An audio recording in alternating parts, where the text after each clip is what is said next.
bem, amigos telespectadores, amigas telespectadoras, caros internautas que nos acompanham pelas redes sociais? Hoje a nossa conversa vai girar em torno de urbanismo e qualidade de vida. Porque, olha, não é para me gabar, não, mas esse sobrenome Alessi tem história, hein? Eu conheço uma empresa de design italiano fantástica, tive a oportunidade de comprar um ou dois produtos deles, porque são muito caros, mas alguns muito, que é a Alessi, de Milão, uma empresa de design com renome mundial, né, desde 1920.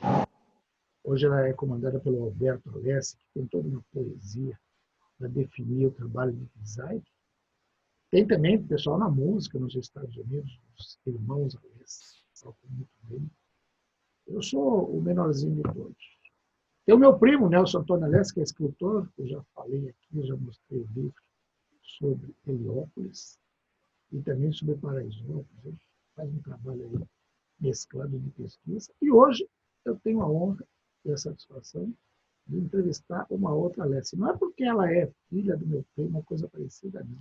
É porque eu vi um trabalho na internet, fiquei encantado, primeiro com uma foto, eu adoro fotografia, vi uma fotografia do Heliópolis, onde eu nasci e me criei ali, desde 1958, ainda não tinha toda essa comunidade, toda essa favela, ali um monte de campo de futebol, joguei muita bola ali, mas depois vi começar a surgir as primeiras ocupações, as primeiras habitações, e acompanhei bastante a evolução disso, mas não tanto quanto a minha entrevistada de hoje, que é a Lídia Martins Alessi, arquiteta, urbanista, restauradora, e que tem um trabalho que ela vai contar para a gente daqui a pouquinho, chamado Foco Heliópolis. Primeiro, Lídia, muito obrigado por me conceder a honra dessa entrevista. Imagina, eu que agradeço. É uma honra mesmo para mim. Olha, eu vi aquela tua foto, eu vi no Instagram, depois te pedi a foto. Depois dessa entrevista eu vou publicar, inclusive, no portal ABCD Real, mas eu queria ter mais subsídios, queria fazer a entrevista primeiro para não publicar só por publicar. Me conta um pouquinho do teu trabalho. Você estava me dizendo antes da gente começar a gravar, e aqui o programa é transparente, a gente conta tudo que a gente combinou nos bastidores e a gente conta para o telespectador, para a telespectadora. Que você fez ETEC no Heliópolis Isso. em design de interiores, e foi aí que começou a despertar essa paixão. Como é que foi esse primeiro curso, esse primeiro contato? Você que mora pertinho, do outro lado da Estrada das Lágrimas, aí, atravessando a Estrada das Lágrimas, está dentro de Heliópolis. Como é que foi esse contato com todo esse pessoal, com toda essa arquitetura, com todo esse urbanismo que cerca Heliópolis? É verdade.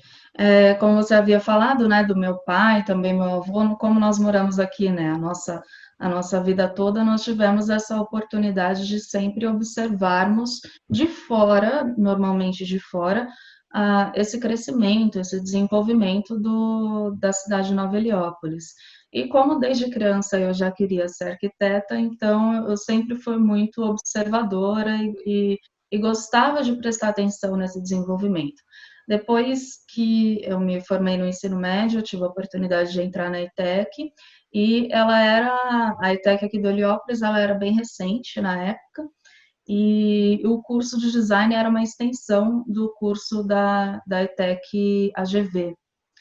E foi muito bacana, foi um período assim muito interessante da minha vida, foi 1 ano e meio de curso, e que eu pude estar ali primeiramente dentro de uma edificação que foi construída, criada pelo Rui Otaki, é um dos projetos dele nessa região, e também por estar ali junto da população, como hoje em dia ali a ETEC está dentro do CEL Heliópolis. Naquela época era só um centro educacional, ainda não tinha esse nome. Então, tem várias outras escolas, então tinha esse contato mais próximo das pessoas e os professores também, né? Então, tudo era era um motivo a mais para que eu prestasse ainda mais atenção nesse território. E depois, na faculdade, eu senti que era uma obrigação da minha parte trabalhar esse território e mostrar e não ter vergonha de forma alguma e mostrar para aquelas pessoas o que é o que é uma favela que se tornou um bairro e mostrar a história também, né, desse local. Meu pai também teve esse mesmo desejo, né? Então, por isso que durante o mestrado dele ele fez esse grande trabalho com Heliópolis, Paraisópolis, os cortiços também. Então, para mostrar esse tipo de moradia informal na cidade de São Paulo, que é muito mais comum do que a moradia formal, né? Então, também, essa foi também uma das razões para que eu me apaixonasse ainda mais por esse tipo de tópico. E, então, na faculdade, eu tive essa necessidade também, por ser a faculdade que foi, eu sentia que ali aquelas pessoas elas precisavam ainda ouvir ainda mais falar sobre favela, elas ainda estavam vivendo numa bolha. E para ser um arquiteto, você tem que destruir todas essas bolhas e ir mesmo a fundo daquilo que é a realidade, né? A realidade de uma cidade como essa. Então, é isso. Que legal. Não, e você fez uma baita de uma escola, que é a Faculdade de Belas Artes, né? E Uhum, realmente, eu imagino você levar essa realidade para muitos estudantes dali que vêm de outras realidades, né? uhum, Normalmente, o pessoal que tem acesso a esse tipo de escola é um pessoal que tem uma condição de vida muito melhor, tem grana, né? E enxerga os jardins, enxerga outro tipo de arquitetura. Você citou aí muito legal esse projeto do Rui Otaki. Eu tive a oportunidade de entrevistar tanto o Rui, uma vez na comemoração dos 80 anos do Sindicato dos Químicos do ABC. Batemos um longo papo, temos contato até hoje, ele me manda sempre os convites das exposições que acontecem lá no Instituto Tomi Otaki. Entrevistei a própria Tomi Otaki, quando ela construiu o Monumento aos Trabalhadores, que está até hoje aí no Paço Municipal de Santo André, uma obra lindíssima. Estive com ela ela já estava com 100 anos, de cadeira de rodas, numa fundição em Ribeirão Pires, quando o pessoal ainda estava fundindo essa peça de não sei quantas toneladas. É um símbolo do infinito que mostra o trabalhador. Um trabalho fantástico, bonito. Ela veio para a inauguração e logo em seguida ela acabou falecendo, já estava com bastante uhum. idade. Mas é que, para vocês que são arquitetos, imaginam a emoção de ver um trabalho como esse, da Tomi, que sempre foi uma destemida, os irmãos, os filhos dela, né? O Rui Otaki, que fez, entre outras obras, o Shopping ABC, que é aqui pertinho de casa, aqui em Santo André. Estou para voltar a bater papo com ele, estou esperando só passar esse negócio de pandemia mesmo, porque, por enquanto, como eu estou no grupo de risco, já sou meio velhinho, não ficar quietinho, cara. Mas é legal você ter citado o Rui Otaki. Eu falo da foto, a gente vai mostrar a foto depois, a hora que tiver editado, isso aqui a foto vai aparecer no fundo, e me chamou a atenção porque é uma habitação, é um prédio que eu acho que pode ter área de comércio embaixo, não dá para ver direito, depois você me corrija se eu estiver errado, mas ele vem numa esquina, assim, duas ruas vão fazendo uma confluência, ele está no meio, e ele tem três andares. Você percebe Uhum. que é meio torto, porque certamente foi construído a primeira parte de baixo, depois fizeram o puxadinho para cima, o outro puxadinho para cima, né?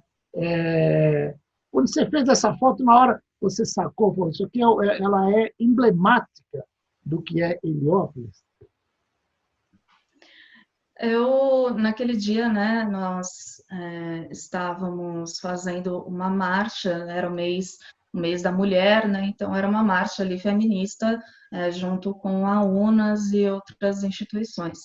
E durante esse percurso, quando eu passei por aquela rua, eu estava fazendo fotos, aproveitando, né, por conta do Foco Heliópolis, e aí quando eu passei por aquela rua, realmente eu fui tocada por essa edificação, porque ela demonstra muito como que é o desenvolvimento de uma habitação, né? Nós conhecemos Heliópolis inicialmente pelos barracos de madeira e isso tudo foi evoluindo. Passou pela parte de alvenaria, depois da alvenaria veio os acabamentos e cada um vai fazendo ali conforme as suas necessidades e as suas condições para tanto.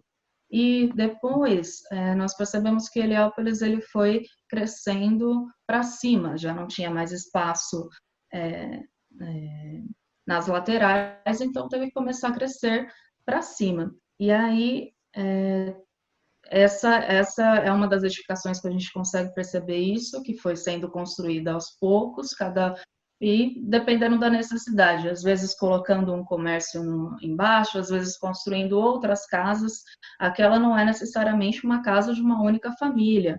Muitas vezes os outros andares eles são alugados. É uma forma também da pessoa ter uma outra forma de renda, né? E ela é bastante interessante visualmente, bastante impactante, né? Eu até comentei com a biblioteca que publicou, né, na semana passada essa imagem, que essa imagem ela já rodou algumas outras contas de Instagram de São Paulo, e sempre quando ela aparece, causa uma grande discussão nos comentários, com pessoas que vangloriam, com pessoas que têm preconceito, com pessoas que não concordam, que acham que tem que derrubar, que é um risco, enfim, então na hora eu já percebi que essa edificação ela traria diferentes opiniões, né? Foi feita quando essa foto? Você lembra? A data? Foi em março de 2018. 2018. Então já fez Isso. 2 anos e meio aí. O Foco Uhum. Heliópolis já existia. Quando é que começou o Foco Heliópolis e por que ele começou? Começou em 2017, logo no início de 2017. Era o meu último semestre na faculdade, eu estava fazendo o meu TFG, que foi sobre a estética da favela. E durante esse processo, eu tive contato com o projeto Favela Grafia do Rio de Janeiro, que é um projeto junto à prefeitura, que ocorre em 9 comunidades. E são 9 moradores que receberam ali um iPhone para que pudessem registrar o cotidiano dessas 9 comunidades. E eu me apaixonei por aquele projeto, eu nunca tinha visto nada parecido em relação a favelas no Instagram. Eu já conhecia várias contas ligadas a São Paulo, ao Brasil em si, mas sobre favelas, aquele havia sido o primeiro projeto. Então, como eu estava ali escrevendo sobre estética, sobre a história, e também eu fiz diversas entrevistas, eu percebi que eu tinha que fazer um pouco mais. Não era só publicar aquele trabalho ali na faculdade, eu precisava sair um pouco do acadêmico. E então eu criei coragem e criei essa conta no Instagram para publicar inicialmente as minhas fotos do Heliópolis, mas também convidando a população e as pessoas que passam pela região para que me enviassem, me marcassem nas fotos para que eu republicasse em nome delas. E para isso também eu procurei ver se tinha já alguma conta desse tipo, e eu percebi que na época só tinha uma conta de Heliópolis, com imagens autorais da pessoa, mas ela não tinha nenhum apelo de trazer outras pessoas para o projeto, era mais um Instagram que ela mostrava apenas o olhar dela. Então eu queria ter uma conta que tivesse múltiplos olhares, porque só o meu também não valeria a pena. O meu olhar é um olhar de uma pessoa de fora, e por mais que more na divisa, ainda assim é uma pessoa de fora. Então eu queria que vários outros olhares de pessoas que moram edifícios formais, pessoas que moram em autoconstrução, arquitetos, enfim, qualquer um, na verdade, qualquer um pode tirar uma foto com seu celular do seu cotidiano, da sua rua, da sua casa e postar. E, e aí começou dessa forma, né? Aos pouquinhos as pessoas foram aderindo e já me trouxe muitas alegrias aí esse projeto. Legal. Então, o pessoal pode fotografar, coloca lá hashtag Foco Heliópolis, você acaba Isso, identificando essa foto e ela vai para o teu Instagram. Está no Instagram, né? isso mesmo. Ah, legal. Eu vi que você tem aqui, eu andei olhando. Jornalista é bisbilhoteiro, gosta de olhar tudo, né? Eu vi, tem várias fotos muito legais, depois eu vou olhar com mais calma aqui. É interessante. Na tua apresentação, eu falei arquiteta, urbanista, restauradora, né? E essa parte de restauração também é interessantíssima. Você tem algum trabalho nessa área? Eu lembro que no comecinho dos anos 2000, foi criada até em São Paulo uma associação chamada Associação Viva o Centro, de recuperação do Centro Velho de São Paulo, que é lindíssimo, maravilhoso, eu adoro. Trabalhei ali por muitos anos, enquanto eu trabalhei no Diário Popular, por mais de 10 anos, eu passava ali por aquele centro todo dia, pelo Vale do Anhangabaú, aqueles prédios maravilhosos. Mesmo na Avenida São Luís, a gente tem prédios espetaculares.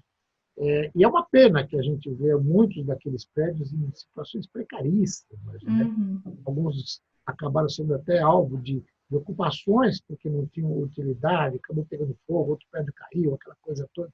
Mas tem muito a se fazer, não só no centro, mas em São Paulo, em termos de restauração, em termos de recuperação, porque essa memória é fundamental para a gente conseguir até viver melhor. Né? Você tem algum trabalho na área de restauração aí? Isso, atualmente eu estou fazendo pós-graduação na área de restauração de arquitetura. Eu pretendo me formar agora no próximo ano, né? Claro que as coisas estão um pouco paradas nesse momento. É. Ele é o curso que eu tenho feito é um curso totalmente 95% prático. Então, nesse ano a gente está perdendo muito, está tendo só as aulas online. Então, eu acredito que vai ter que se estender um pouco mais aí para eu me formar, mas o importante é o aprendizado para que eu possa devolver isso para a cidade, né?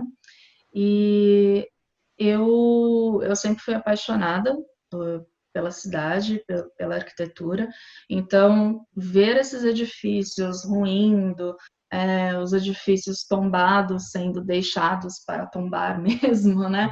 Isso me entristecia muito e eu sentia desde criança a necessidade de fazer algo por essas edificações, pela memória da cidade, pela história, pelo patrimônio. Por isso que eu decidi que eu iria me especializar nessa área. Ainda não tive a oportunidade de começar a trabalhar realmente na área, mas é, é uma, é um segmento da arquitetura bastante fechado, são poucos os escritórios que são realmente especializados. Tem muito escritório que trabalha com reforma, dizendo que é restauro, mas não é.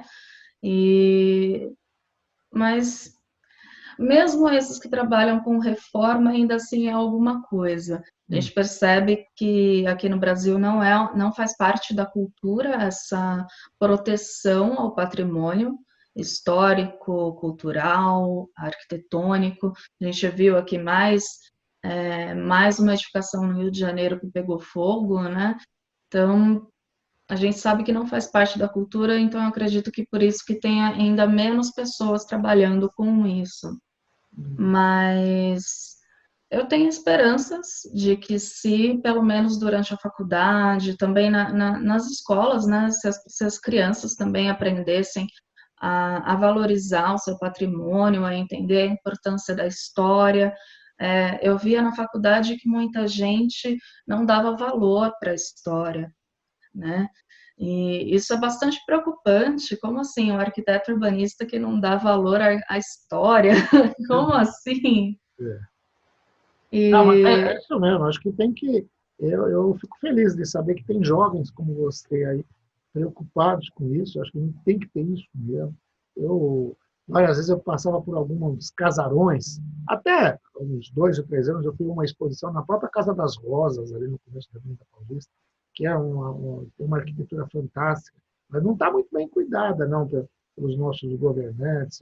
Essa semana eu estava lendo na Veja, Casa das Retortas, aquele batalhão que tinha ali no Parque Dom Pedro, está todo abandonado, é uma construção lindíssima. A gente tem o próprio Palácio das Indústrias, que chegou a servir de sede para a prefeitura um tempo, né?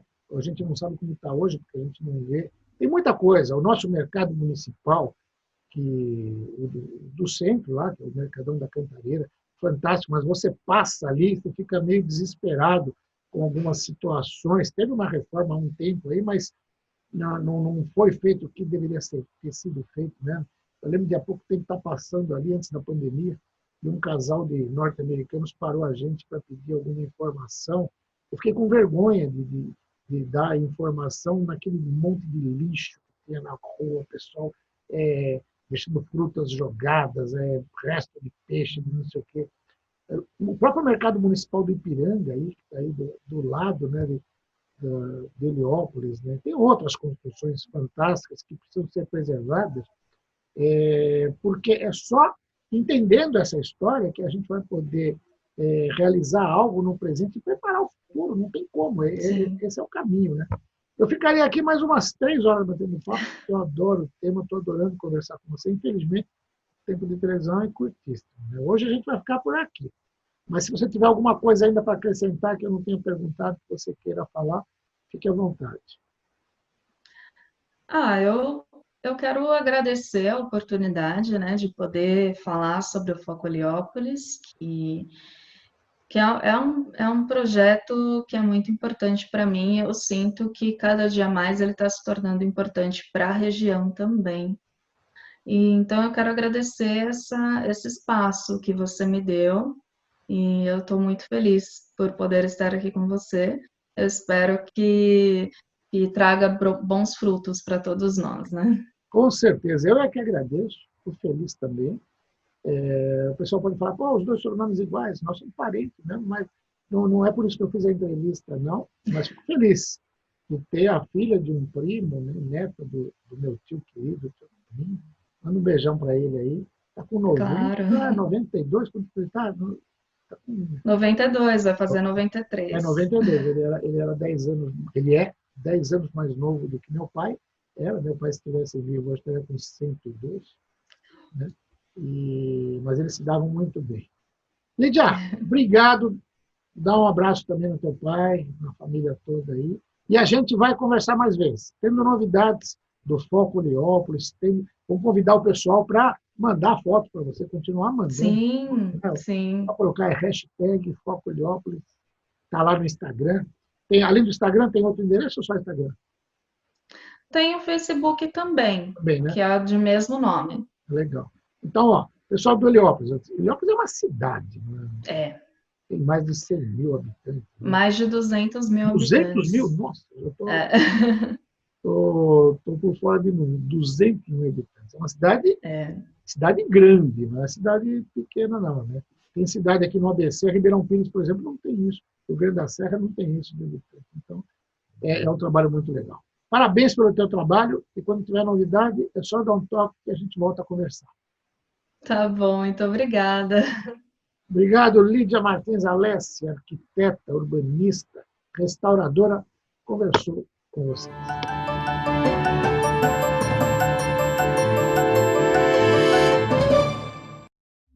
Negócio fechado e não se fala mais nisso. Já pensou comprar o imóvel dos seus sonhos sem dar R$1 de entrada, com negociação, sem burocracia e com desconto? Imóveis prontos para morar no ABC e Grande São Paulo a partir de R$189 mil. Negócio fechado.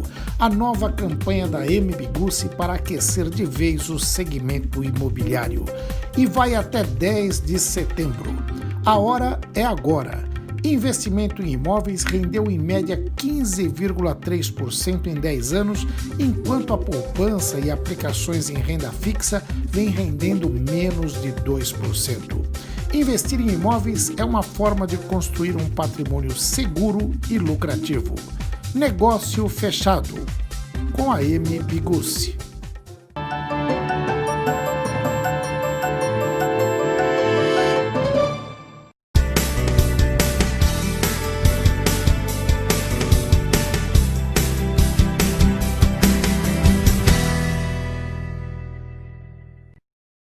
bem, amigos telespectadores e amigas telespectadoras, começa mais um bloco Saúde do Homem.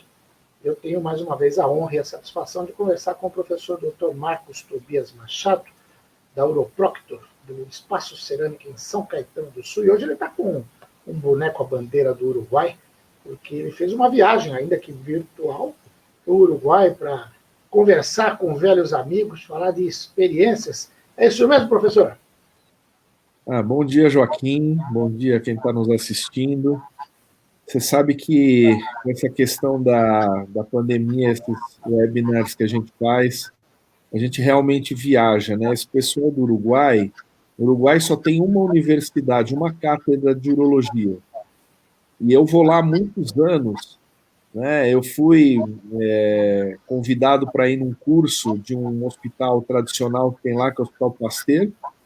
Para você ter ideia, eu dei aula numa capela medieval, onde eu dei aula.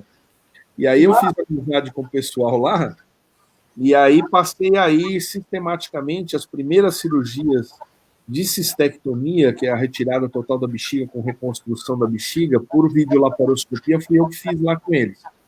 Então eles estavam desenvolvendo a videolaparoscopia e eu fui algumas vezes fazer algumas cirurgias mais complexas. Aí você faz muita amizade, né?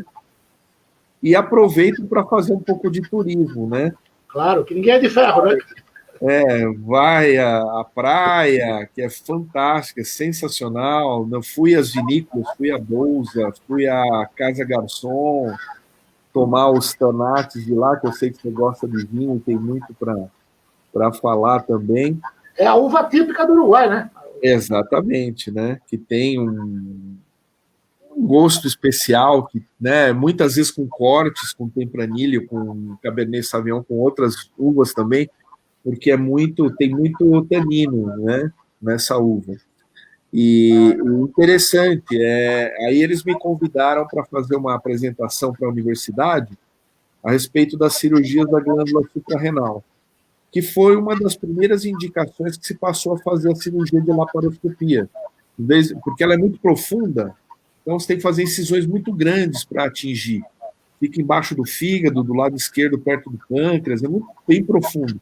Então, com um pequeno orifício, com a câmera e as pinças longas, você chega lá e faz a cirurgia com a mesma qualidade do que com incisões enormes. Então, foi uma das áreas que logo me interessou na década de 90, eu comecei a investigar, escrever vários artigos, e aí nós passamos depois a fazer uma cirurgia com um orifício só, que é o single port, depois nós passamos a fazer a cirurgia robótica, e toda essa evolução da cirurgia de laparoscopia da suprarrenal, a gente tem bem documentado nas nossas publicações. Então foi uma viagem com amigos, indivíduos com experiência grande também em cirurgia, e a gente vai todo ano num curso lá que ele dá para os residentes da América Latina para ensinar laparoscopia. É um prazer grande, o Rubens Soares, o Levin Martinez, que é o professor titular, sempre convida a gente para dar essas apresentações, e eu tenho um carinho muito grande, então eu tenho alguns bonezinhos, eu tenho coleção de chapéu, de boné, por onde eu viajo, aí eu tenho esses do Uruguai, e hoje eu cheguei sem o boné, ele falou, onde está o gorrinho? Aí eu falei, deixa eu pegar o que eu não usei ainda para dar aula para vocês, e aí eu tenho honra de usar esse boné, porque eu me sinto em casa, quando eu vou para lá me tratam muito, e as carnes, então? Nossa, maravilhosas, né? Coisa fantástica. É uma pena que a gente está no meio dessa pandemia e ainda não pode ir ao estádio de futebol para ver jogos. Senão, eu ia te convidar, domingo jogam São Paulo e Corinthians no Morumbi. Eu sou São Paulino, você é corintiano, mas é aí que a gente tem que mostrar a civilidade E o Morumbi tem uma churrascaria uruguaia, que quem trouxe, ele que não gosta que fale, mas quem trouxe foi o Dario Pereira, chama Brasa. Infelizmente, nesse período está fechado. Os caras produzem uma carne espetacular e fica bem ali no primeiro anel, pertinho do gol, do outro lado do vestiário, e tem uns vinhos também. Eu já tive oportunidade de fazer matéria lá, entrevista com o pessoal da vinícola, da churrascaria e tal. Assim que voltar, que puder ter torcida, nós vamos marcar de ir lá no Brasa para matar a saudade do Uruguai e comer essa carne. Mas me fala da carne aí do Uruguai. O Lugano ainda está jogando no São Paulo? Não, ele é diretor. Porque eu tenho esses uruguaios, né? Eles são são paulinos, né? Eles são da minha geração, quando o São Paulo tinha o Raí, ganhou o Mundial. Então, todos eles são São Paulo. Eu falo, por que São Paulo? Então, de vez em quando, eles me pedem as coisas. Quando o Lugano veio, eu comprei um monte de camiseta que tinha Deus, né? Tá escrito que era Deus. E mandei para eles as camisetas do São Paulo e falou, porra, você é corintiano, você mandou camiseta do São Paulo, pô, obrigado. Eu falei assim, ó, o que eu não faço pelos amigos, né? Você me fez entrar na loja do São Paulo para comprar produto do São Paulo, cara. Mas a camisa é bonita, né? São muito queridos, ele vem, quando ele tem caso de cirurgia robótica, que não tinha no Uruguai, ele trazia para a gente operar aqui. Então é muito amigo. Né? Fica em casa, fica hospedado em casa, não vai para hotel, não deixa eu ir para hotel. Então eles são muito queridos. Na carne é fantástica, a parrilha deles tem uma temperatura, uma maneira de preparar diferente, a grelha é deitada. Sim. Eles têm todo um preparo, ele pré-aquece a brasa antes. Né? A grelha deles é especial mesmo, é diferente da Argentina, né? Tem até uma churrascaria em São Paulo, não é propaganda, não, só vou falar porque eu gosto de dar dica para as pessoas, não sei se já deve estar aberta parcialmente, né, nesse período, que chama Dr. Tchê. Sim, Dr. Tchê na França Pinto. Isso, ali pertinho da ESPM, ali da Belas Artes. Excelente. Muito bom. E a grelha é legal ir lá ver como é que o cara assa a carne. E o custo-benefício, lá é um lugar familiar, não é caro, eu adoro 348, parrilhas mesmo, nível muito bom, assim, a outra é o Pobre Juan, amo os lugares, mas realmente é muito mais caro, né? E você vai no Dr. Tchê, você sai de lá como se tivesse ido a um restaurante comum e come muito bem. Muito bem. Não estou ganhando nada do Dr. Tchê, mas sem dúvida é muito boa a comida, né? Nossa, que maravilha! A gente começa a bater papo, falar de vinho, de carne, falamos de urologia, de cirurgia, o tempo passa. A hora que abrir, estou falando, a hora que abrir essas coisas, a gente faz essa entrevista lá no restaurante de vez, já com vinho na mão, comendo, já tá na hora, tá convidado. E vamos fazer isso lá no Bravo, né, que está funcionando. Também, o Bravo está te esperando, ele comprou já uns vinhos, os portugueses, que ele, Casa Santa Emília, que ele disse que são muito bons e também um custo-benefício. Acho que é legal para falar para as pessoas que não é muito caro e tem qualidade, então acho que vale a pena. É verdade. Qualquer dia nós vamos marcar de ir lá no Bravo e, independentemente disso, convidar as pessoas. Pode até entrar nesses aplicativos aí, tem iFood e tal, dá para pedir a comida ali também para quem não quer sair de casa. Ele está fazendo...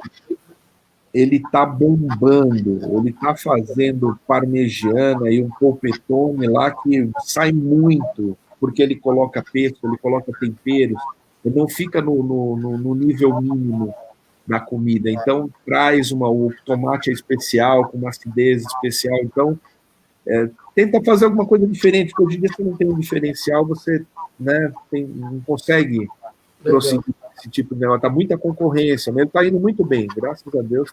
Graças a Deus. Isso é... Bom, a gente está falando ele, contar para o telespectador, é o chefe Dante Machado, né, que simplesmente é formado numa das melhores, se não a melhor escola de gastronomia dos Estados Unidos, uma das melhores do mundo, né, e que está nos brindando com esse Bravo em São Caetano do Sul, então eu até recomendo o pessoal que está nos vendo aí também para assistir.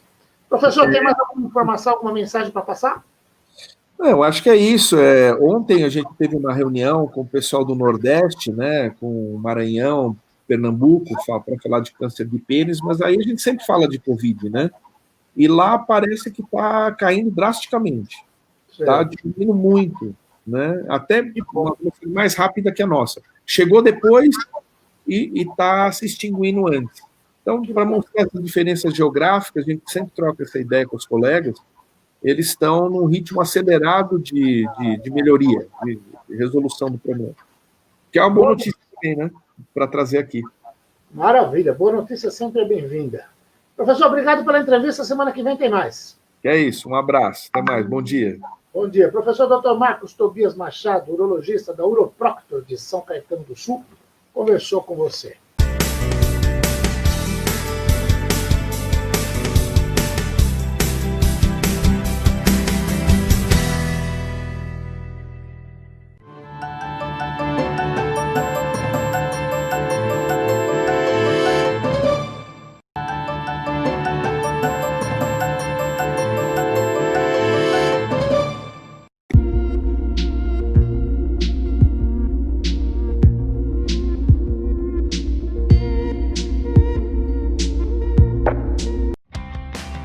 A construtora Patriani mais uma vez surpreende o mercado e apresenta 3 novos prédios no ABC. 3 excelentes opções nos melhores bairros de Santo André, a Vila Assunção e o bairro Jardim. Venha morar com muito mais conforto e qualidade de vida. Venha morar num Patriani. São apartamentos de 80, 95, 135 e 190 metros. Um deles combina com você. Fale com nossos especialistas e conheça essas novidades. Conheça a Patriani e descubra um novo prazer em morar.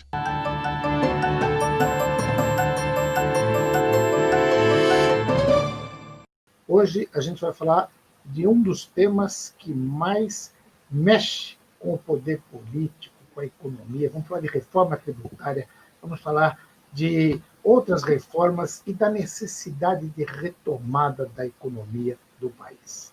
Para isso, eu tenho a honra e a satisfação de receber ao vivo aqui o Fábio Pina, que é assessor econômico da FEComércio, com vasta experiência no setor, que atua também como consultor especializado em análise econômica e avaliação de potencial de mercado e estratégias. Primeiro, Fábio, boa tarde, muito obrigado por me conceder o prazer dessa entrevista.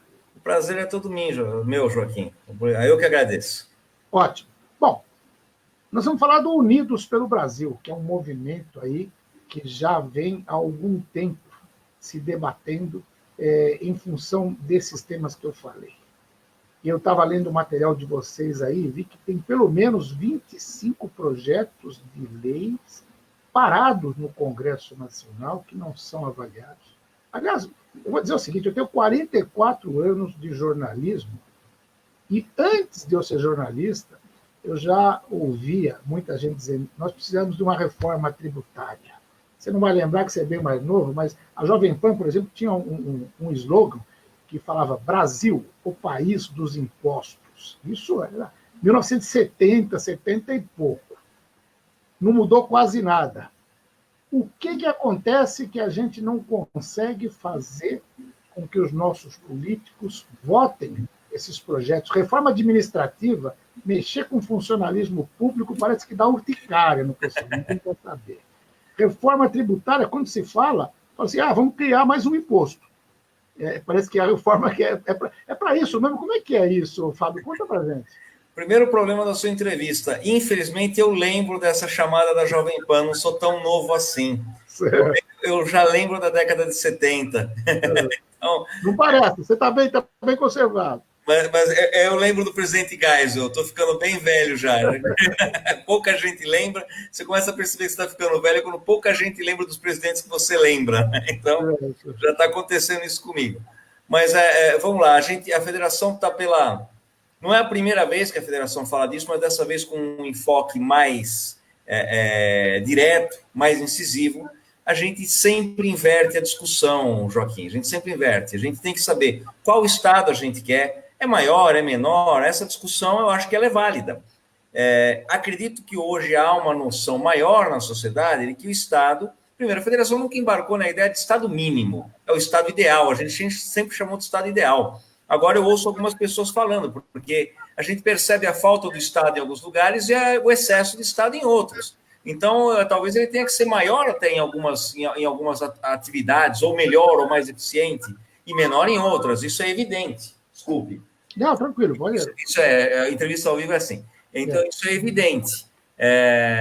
Mas, antes da gente descobrir que Estado a gente quer, falar em reforma tributária, o que a gente viu desde a Constituição de 88, em vários momentos, toda vez que a gente fala em reforma tributária, a gente não aprova exatamente uma reforma tributária e aprova várias medidas que, resumidamente, elevaram a carga tributária de 20 e poucos por cento do PIB para mais de 35% do PIB ao longo desses 20 anos. Né? Mais de 20 anos, né? Já são 30 que trabalham dessa forma. Então, ainda a história de gato escaldado, ela funciona, que toda vez que a gente ouviu o tema reforma tributária, programa Fome Zero, imposto único, imposto para a saúde, a gente não pode esquecer de onde começou a ideia do imposto único, né? Só o coitado do Adib Jatene acreditou que aquele imposto iria só para a saúde. CPMF, né? A CPMF, dinheiro não tem. E o P também de provisório, para mim, é sempre permanente. As pessoas talvez não lembrem. O ICMS começou com o Campos Salles, que teve o apelido de Campos Selos, né? Porque era um imposto selo. e ele era 0,25%. E era também um imposto momentâneo. E ele é momentâneo desde 1900, né? Já tem 120 anos de um imposto provisório. Então, a gente tem que tomar cuidado com os impostos provisórios, que eles tendem a ter uma terrível mania de se tornar permanentes, e também entender que a história nos diz, né, o empirismo nos diz que toda vez que a discussão chega na reforma tributária, na prática, o que todos os entes de governo querem, União, estados e municípios, é resolver um problema seu de caixa através do aumento de receita. E é fazer exatamente, e se a gente fizer isso, se a gente, na nossa opinião da federação, se a gente consentir com isso mais uma vez, a gente está dando um cheque em branco para que o governo, mais uma vez, não faça uma reforma na sua estrutura. E aí, na sua estrutura, como eu falei, a gente pode discutir, acho que até deve discutir. Quando alguém fala, e muita gente que propõe a reforma tributária fala, não, mas a gente pode discutir em paralelo, eu não aceito mais essa ideia de discutir em paralelo, porque na prática, quando eu terminar uma reforma tributária que alivie de qualquer forma os caixas públicos, eles certamente vão abandonar a ideia de maior eficiência no Estado. Então, eu acho que o Estado não é nenhuma vingança, nada disso, mas o Estado tem que dar um pouquinho com a corda no pescoço para fazer o ajuste. As famílias, quando tem um problema de caixa, Joaquim, elas não, um problema de orçamento, elas tiram o filho do inglês, elas reduzem o plano de saúde, elas cortam as férias, elas vendem um carro, né? Então, tudo isso dá para dizer o seguinte, eu posso cortar gastos correntes, posso fazer privatização, eu posso retirar uma professora particular de um filho para quem tem, posso decidir não fazer mais o curso de inglês, eu posso, se eu tenho uma colaboradora, um colaborador doméstico, eu posso cortar esse serviço, reduzir o número de vezes que eu vou ao médico, ao psicólogo, uma série de ajustes a gente faz na nossa família, vender um ativo, vender uma casa na praia, se tem, vender um automóvel, vender uma moto, todo mundo já fez isso, toda a classe média sabe do que eu estou falando.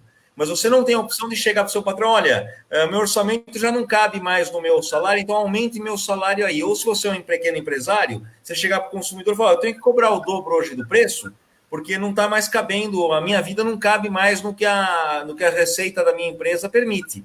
Você tem que fazer pelas despesas. E, infelizmente, se a gente permitir que se aumente de qualquer forma a arrecadação, e é isso que está implícito em qualquer uma das propostas que tem por aí, certamente a gente vai ver dois problemas. Mais dinheiro vai sair do bolso do contribuinte para o governo, e o segundo problema, mais ineficiente vai ficar o setor público. Eu entendo assim também, eu estava até pensando quando você falava da discussão em paralelo, me desculpe, eu falei que eu tenho 44 anos de profissão, mas a única área que eu não passei no jornalismo foi economia, porque dizem que jornalista não gosta de número, né? Então fugir dos números, eu até gosto de números, mas como repórter e editor de política durante muitos anos, obviamente você tem que estar ligado no que acontece na economia. Mas eu não sei se você entende assim ou não, não dá para a gente pensar na reforma tributária sem antes a gente fazer a reforma administrativa. Quer dizer, a gente define o tamanho do Estado para saber quanto ele vai precisar de receita, de arrecadar. Não adianta nada você... eu defino o que... Outro dia eu vi uma entrevista do Armínio Fraga, que eu respeito muito como economista. Também. Acho que fez um belo trabalho como presidente do Banco Central, no governo Fernando Henrique e tal. Mas ele falou no meio da entrevista dele, da palestra, que ainda tem um espaço para um pequeno aumento da carga tributária. Na hora eu gelei quando eu vi o Armínio falando isso. Né? É complicado. Você concorda com essa tese aí? Não concordo, porque a gente já viu o que o aumento da carga tributária... com esse discurso ainda tem um pequeno espaço, de pequenos espaços infinitesimais, várias vezes dá um montante muito grande. Como eu te falei, o Brasil saiu de menos de 25% de carga tributária, 22%, 23%, para algo como 35%, 36%. E pior, com 35%, 36% não faz frente aos gastos, é deficitário com 35%, 36%. E a gente viu o que aconteceu. Um dos motivos, não é o único, para a falta de investimento e para o não crescimento da economia é o fato de que o Estado se tornou um fim em si mesmo. E aí eu não acho, novamente, que o Estado tem que ser mínimo, ele tem que ser mais eficiente, tem que fazer mais com menos. Para mim parece claro, apesar de eu topar de novo a discussão, se o Estado tem que ser 40% do PIB, se a sociedade quer isso, nós vamos ter que desenhar um sistema tributário que tenha 40% do PIB. O que não pode acontecer, como eu escuto muitas discussões de quem não é exatamente do setor, eu quero mais educação, mais saúde, mais segurança, mais escola, quero mais tudo e quero pagar menos imposto. Isso não dá, a gente tem que chegar numa conclusão. Então, o Estado vai fazer o quê? Justiça, defesa, segurança pública, defesa do território, monopólio da moeda, interagir subsidiariamente na educação, na saúde, porque, evidentemente, tem que fazer frente a uma demanda que a iniciativa privada não dá conta, evidentemente, mas qual é o tamanho disso? Ser mais eficiente, e eu acredito, nós estamos fazendo algumas contas, começando algumas contas, que com 25% do PIB e eficiência é possível. Então, eu desenho esse Estado, aí eu desenho o arcabouço tributário. Lembrar que a federação tem uma proposta que não é de reforma tributária dessas que estão por aí, que só em medidas infraconstitucionais, tem 11 medidas mais uma pequena PEC, que você já simplifica muito sem mexer no bolso de ninguém. Então, dá para fazer alguma coisa que é a simplificação. Mais do que isso, eu acho que é abrir o flanco, abrir a carteira para o governo ir lá e botar a mão no teu dinheiro. Então, eu gosto de uma figura muito interessante que eu já vi, que é o governo está dando dinheiro, só que ele tira da tua carteira. Então, ele tira da tua carteira e depois dá dinheiro. Não faz muito sentido isso, e não tem funcionado. A gente não restringiu o governo, né, e abrir, tem mais um espacinho para mais um tributinho. Esse é óbvio.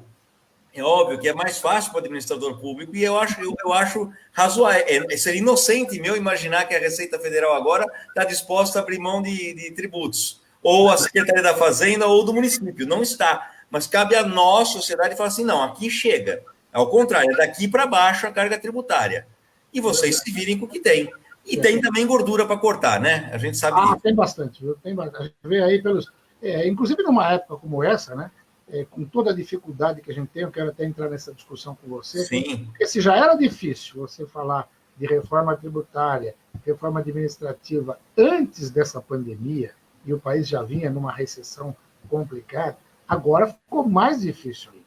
Porque, ao mesmo tempo, eu converso muito. Você é de Santo André, era do ABC aí? Minha família é de São Caetano, e eu morei muitos anos em São Bernardo e estudava em Santo André. Então, eu conheço bem o ABC. Você é do ABC de uma forma geral mesmo. Sou do ABC de uma forma geral mesmo, A, B e C.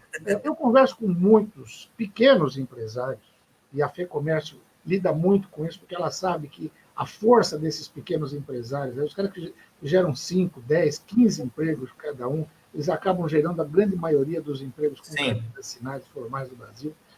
E eles estão desesperados, é óbvio, porque o cara que não pode abrir a loja esse tempo todo, o cara que não pode abrir restaurante, não pode abrir bar, o pessoal do setor de serviços, aí, de eventos e tal. Como é que a gente consegue fazer todo esse movimento, que é importante, e eu vejo na proposta de vocês também, que fala em desenvolvimento sustentável, com responsabilidade ambiental, responsabilidade social, isso aí tudo que é necessário. Como é que se faz tudo isso? Como é que se volta a retomada econômica? Você falou em 25% do PIB, eu acho um valor até legal. Para quem está falando em 40% hoje, né? Sim. 25% dá para fazer isso. Isso passa necessariamente por um processo político. Passa. De eleição, de escolha. E aí eu pergunto, Unidos pelo Brasil é um movimento partidário? Não que eu saiba. A federação também não é partidária. A Federação do Comércio, para ela, não interessa quem vai fazer o ajuste que a gente acha necessário. Até porque, quando um governo é eleito, em tese, ele tem um mandato e ele expôs um plano ou algumas diretrizes e a gente vai seguir aquilo ali. Se o governo de turno quer mais ou menos Estado, não tem muito o que fazer. E passa pela Câmara, que é a casa do povo novamente, que é a voz do povo, e vai dizer, olha, eu quero mais Estado. Novamente, o que não dá para a gente precisa explicar isso para a população, porque parece que existe dinheiro de graça, que é só emitir dinheiro e eu resolvo todos os problemas. Se fosse assim... Já viu ex-presidentes aí, presidentes falando assim, isso é fácil, é só ir lá na Casa da Moeda e mandar imprimir dinheiro, né? Não tem problema. Então, mas eu também gostaria de fazer isso, né? Se puder imprimir um pouco para mim, eu também gostaria. Eu não estaria aqui perdendo minha tarde, trabalhando, vendendo minha força de trabalho. Eu estaria na beira da praia, né? Sem fazer mais nada, porque bastava o governo me dar uma renda enorme. Isso não existe, Joaquim. Infelizmente, isso não é verdade. Eu acho muito importante a gente lembrar que esse governo foi eleito e o discurso econômico era de aliviar o tamanho do Estado. A pandemia veio no meio, ok, mas ela é por tempo limitado.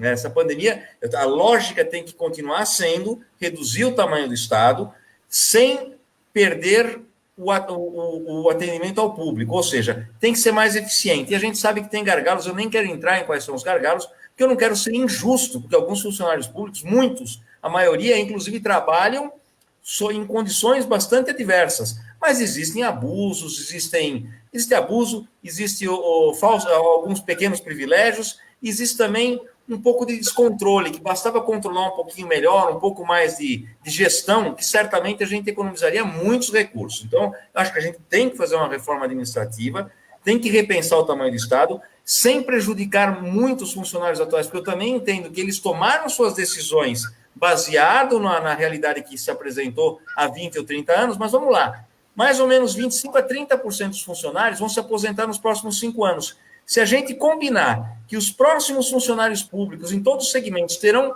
sistemas diferentes de avaliação, de salário de entrada, de aposentadoria, de contribuição, já deve dar uma economia monstruosa. E só de eu falar isso e fazer esse ajuste, não prejudico quem está aí. Basta cumprir o teto de salário, também vai ter uma economia de 30, 40 bilhões, isso ninguém fala. Se eu cumprir o teto de salários, onde ele não é cumprido, onde ele é descumprido, já dá uma economia de 30, 40 bilhões de reais por ano, não é irrelevante. É metade da reforma da Previdência em 10 anos, certo? Sem a gente ter que fazer nenhuma reforma, basta cumprir o que já existe.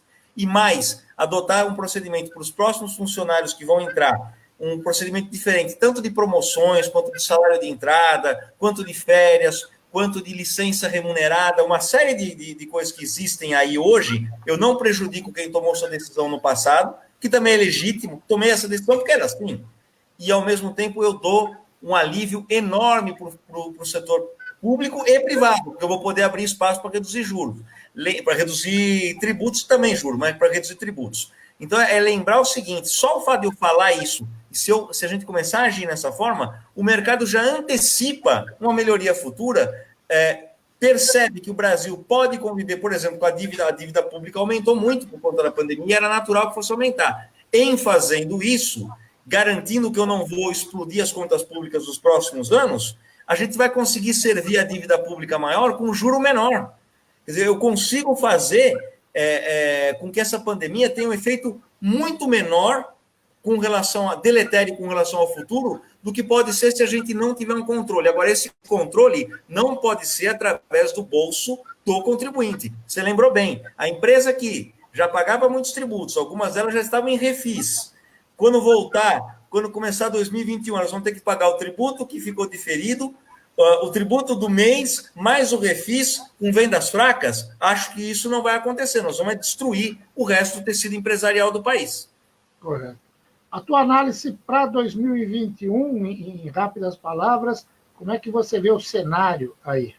Bom, depende muito do que a gente vai fazer, nós, internamente, com a dívida pública. Eu acho que, por isso que eu acredito, se a gente tentar resolver a dívida pública com mais tributo, nós vamos esgarçar as empresas. Né? Eu não gosto muito da ideia, não, mas nós temos muitos subsídios, vamos tirar os subsídios. Muitos desses subsídios, entre aspas, como, por exemplo, que se fala subsídio, o simples e o lucro presumido, nada mais são do que instrumentos para que um pequeno empresário consiga vencer todo o manicômio tributário e toda a carga escorchante que é no Brasil. E também há erros de cálculo, né? Não, o empresário paga menos do que quando ele é CLT, então é uma pejotização. Também não é verdade que a CLT você tem outros direitos que o empresário não tem, sendo que o empresário corre mais risco, em tese, né, do que um empregado CLTista. Então, tem uma série de desentendimentos, talvez propositais aí. Agora, eu não posso, depois que eu formalizei todo esse time, que eu incentivei gente a empreender, botei todo mundo no cercadinho, falei agora do cercadinho, esse cercadinho serviu para aumentar muito a arrecadação ao longo dos últimos anos, né? Formalizando empresa, etc., que é bacana, porque é mais simples e dá para você ter um respiro se você é uma pequena empresa. Agora eu pego e levo essas empresas para o abatedouro. Então, se eu tentar fazer o ajuste fiscal através das empresas, eu talvez tenha o pior dos mundos, que é quebrar a empresa, reduzir a arrecadação e o PIB. Se eu sinalizar que eu vou fazer uma reforma administrativa, que ela não precisa ser tão agressiva, eu não preciso cortar 50% de funcionário, acabar com o salário deles, nada disso. É alguns privilégios, alguns exageros, prever daqui para frente como vão ser a entrada dos novos funcionários, eu tenho certeza que o alívio que isso dará será monstruoso e o mercado vai comprar o Brasil como um país eficiente e promissor. Então, depende muito, 2021 depende muito do que a gente vai fazer do nosso destino daqui para frente. Eu sou otimista se a gente partir para uma reforma administrativa, previamente uma reforma tributária. Se for o contrário, eu sou pessimista. Vai tentar aumentar a carga tributária, nós vamos recolher o pior dos mundos. Correto. Olha, eu ficaria aqui mais o resto da tarde. É uma pena que o tempo de televisão é curto. É uma pena. Então, olha, você tem mais um minuto para alguma coisa que você queira dizer que eu não perguntei, que você acha importante para a gente poder acrescentar a fala? Não, na realidade, eu gosto sempre de lembrar o seguinte, eu não gosto de nenhuma reforma truculenta. Então, também falar numa reforma administrativa, vamos apontar o dedo para o funcionalismo público e falar assim, é você. Eu acho que isso é também de uma enorme injustiça. Então, já existe o teto. Vamos cumprir o teto? O teto do salário está aí para cumprir. Eu não acho que ninguém vai passar fome com 39 mil reais, certo? Existem 30%, 25% dos funcionários se aposentando num curto prazo. Que tal a gente rever a entrada? Que tal a gente ajustar as carreiras? Porque elas são muitas, dificulta até um RH adequado. E mais ainda, também prejudica o bom funcionário público. Outra coisa, a gente tem que rever o crescimento na carreira. Ele não tem que ser por tempo de serviço, tem que ser por eficiência. Mas tudo isso tem que se fazer na entrada. Eu não posso agora que o cara já está na fila há 2 horas, falar, fechou o brinquedo. Eu também não acho justo. E também não acho que é legal a gente fazer dessa forma, apontar um culpado, demonizar o culpado e fazer. Tem que chamar o culpado não, tem que chamar quem vai também dar sua contribuição, a sociedade já deu muita, os funcionários públicos mostraram também que dão sua contribuição eventualmente, lembre-se do SUS, que funcionou melhor do que a gente imaginava, né, durante a pandemia, mas eu acho que dá para fazer de uma forma combinada, sem machucar muito ninguém. Não dá mais para ser no bolso do contribuinte, infelizmente. Correto. Fábio, nós vamos falar mais vezes. Fica aqui o programa à disposição. À tua disposição, à disposição da FEComércio, que a gente acompanha. A gente tem uma relação muito boa também com todas as entidades aqui que representam os empresários do setor do comércio, indústria, as associações comerciais, as câmaras de dirigentes lojistas, todos eles aqui fazem parte do nosso hall de entrevistados constantemente. A gente está aqui à disposição. Obrigado pela entrevista e até uma próxima. Viu? Nós também. Muito obrigado, Joaquim. Fábio Pina, assessor econômico da FEComércio São Paulo, conversou com você.